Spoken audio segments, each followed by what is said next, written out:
Quanto riguarda il modello di raccolta che diciamo, esiste sul nostro territorio,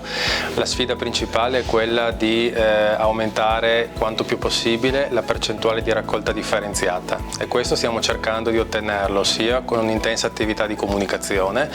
ma anche cercando di agire su quella che è la componente residua del rifiuto, quindi cercando di abbassare il più possibile quello che è il rifiuto secco residuo, quindi quello che è avviato a smaltimento.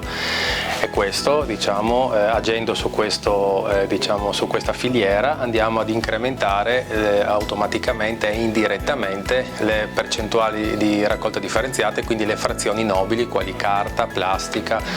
umido, eccetera. Diciamo che in passato ci siamo già confrontati in più occasioni con anche l'azienda del territorio, abbiamo cercato di vedere qual è il modello che esiste,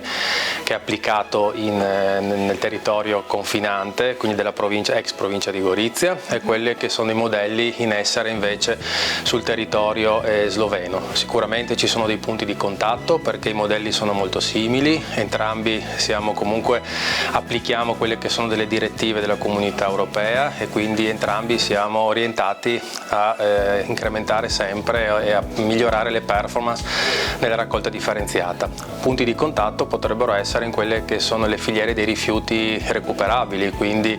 scambi di rifiuti nobili, quelli che possono essere, che hanno un loro mercato come quale materia prima secondaria, piuttosto che magari l'utilizzo di impianti. I nostri impianti ad esempio sono a 15 km da qui in linea d'aria, quindi la possibilità magari di trovare delle forme di collaborazione nella gestione di rifiuti che vengono raccolti anche su questo territorio e che magari attualmente vengono trasportati molto lontano.